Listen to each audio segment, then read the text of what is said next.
Ang pagsuspinde sa isang halal na opisyal ay hindi magpoprotekta, bagkus lalong magpapahina sa kongresong ito. The will of the electorate should always reign supreme.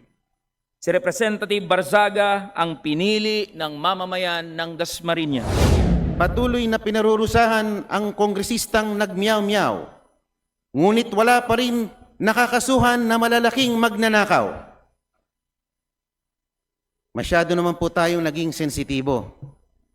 Sa larong basketball, tayo tinatawag na mga nana. Konting sagi lang, nagpa-foul na agad.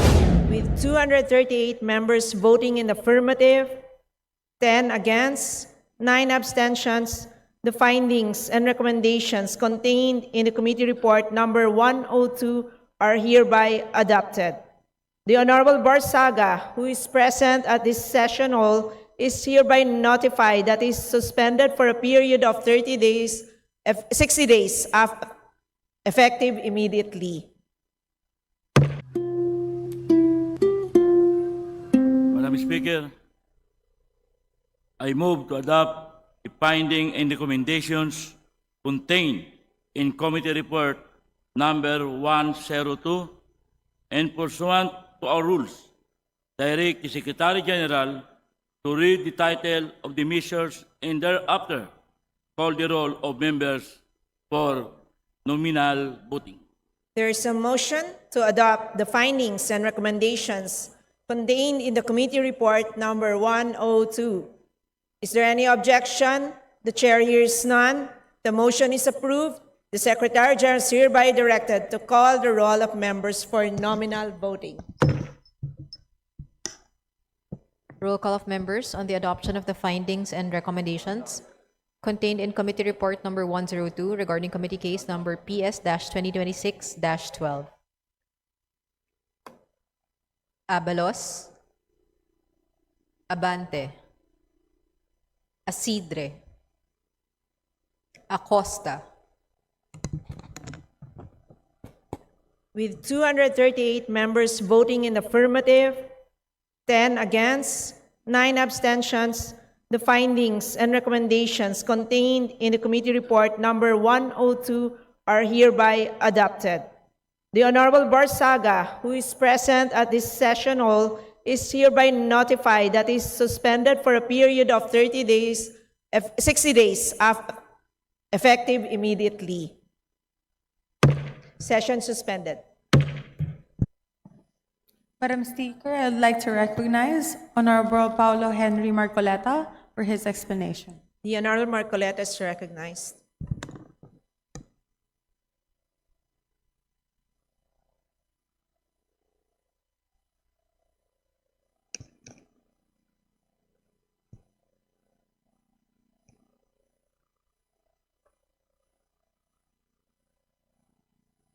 Madam Speaker, distinguished colleagues, isang mapagpalayang hapon po sa ating lahat. I rise to respectfully place on record my no vote in support for Honorable Francisco Kiko Barzaga and to articulate principled opposition to any disciplinary action that undermines constitutional freedoms and the sovereign mandate of Kong Kiko Barzaga's constituency. It bears repeating that Honorable Barzaga holds his seat not by appointment or party fiat, but because of the direct mandate of his constituents as reflected in the official election results and his assumption of office in Article 6, Section 6 of the Constitution. It points out that legislators derive their authority from the electorate.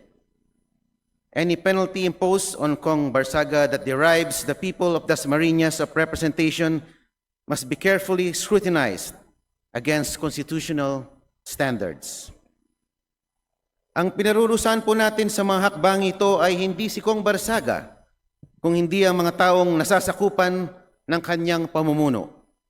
Ang mga mamamayan ng Dasmariñas, Cavite ang nagbigay ng kanyang mandato at siyang nagluklok sa kanya upang iparating at marinig ang kanilang tinig sa kapulungang ito. Tila tinatanggalan natin siya o sila ng lehitimo at malinaw na pamumuno sa paulit-ulit na mga hakbang upang patahimikin ang kanilang representante. Patuloy na pinarurusahan ang kongresistang nagmiyaw-miyaw, ngunit wala pa rin nakakasuhan na malalaking magnanakaw. Masyado naman po tayong naging sensitibo. Sa larong basketball, tayo tinatawag na mga nana. Konting sagi lang, nagpa-foul na agad. Kung Miao Barsaga is merely expressing his views under a current backdrop of unprecedented level of corruption in government never before seen, nagsasalita lang naman po siya base sa kanyang nakikita at naobserbahan. Hindi po siya nag-imbento o gumagawa ng kwento na kathang-isip lamang. If the disciplinary actions against Kong Barsaga stem from speech that discusses public issues such as statements on corruption or critical commentary, such actions risk contravening the fundamental right to freedom of speech and curtailing legitimate political expression. In closing, I reiterate the call I made the last time I rose in plenary to speak about the same matter. Huwag po natin hahayaan ang institusyong ito, ang House of Representatives, nagipitin ang kanilang sariling mga miyembro. Maraming salamat po, Madam Speaker. Majority Leader. Madam Speaker, may I now recognize Representative Robert Nazal to explain his vote. The Honorable Nazal is recognized.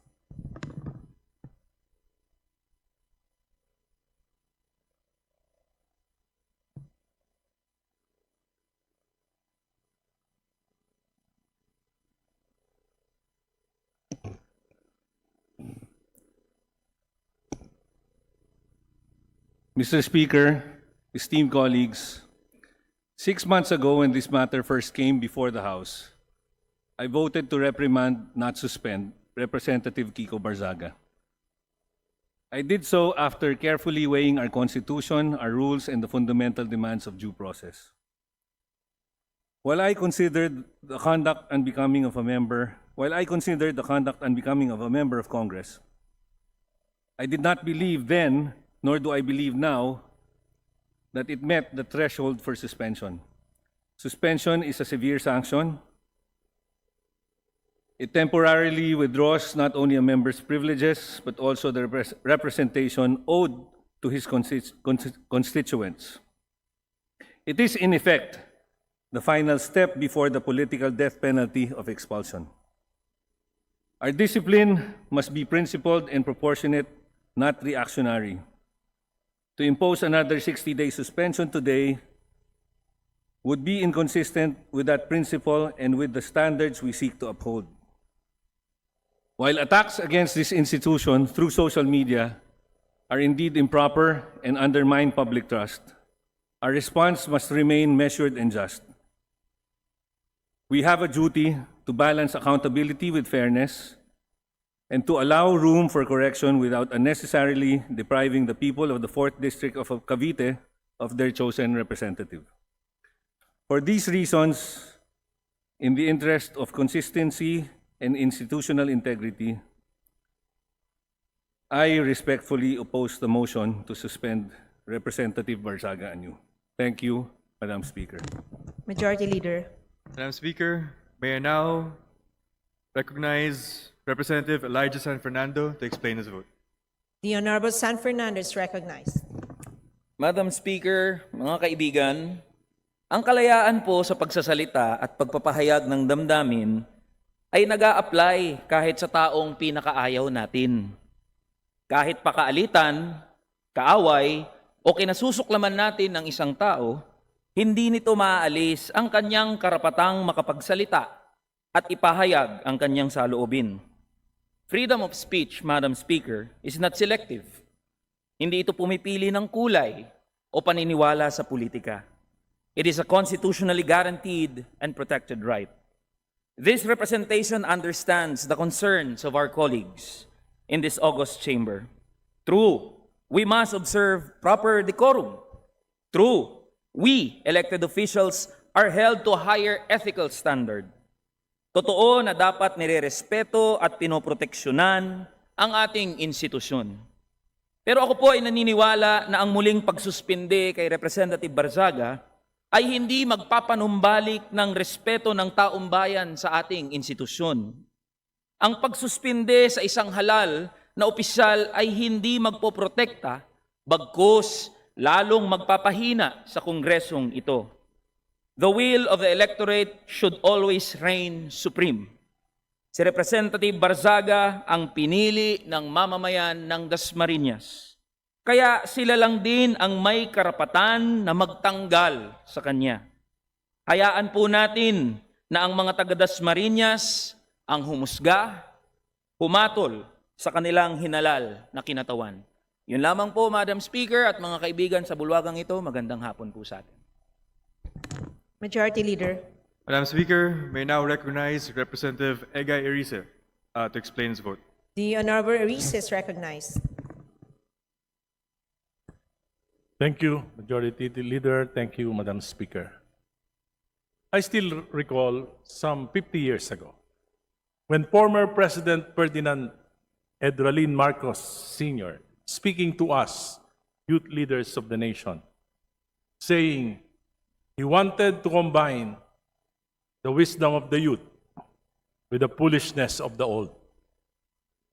He said, the greatest advantage of the youth is the right to make mistakes in the process of learning. Mayroon po kasabihan, pagka yung bata, kakamali, kumisan, nakakatuwa. Pero pagka yung matandang katulad ko ang nagkamali, parang nakakabwisit na.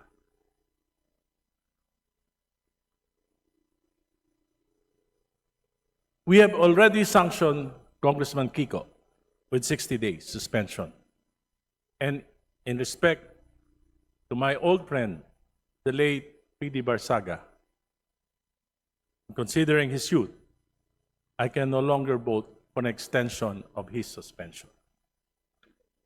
Furthermore, there are lingering questions regarding members of this House violating conflict of interest, contractors, traders selling projects, yet we have not acted on them. In fact, we have tolerated them. What message would it send if we suspend those who fight corruption while allowing those who commit to remain untouched in this House?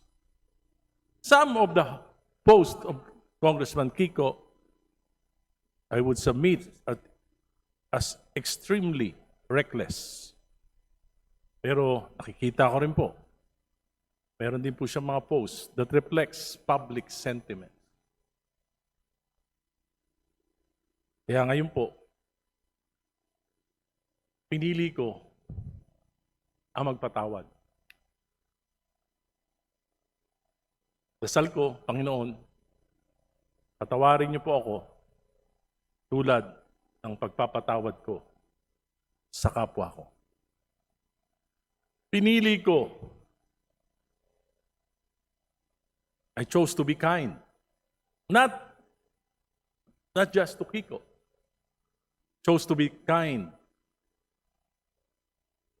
to the almost 1 million population of Dasmariñas, Cavite, the constituency of Congressman Kiko Barzaga. Salamat po. Majority Leader.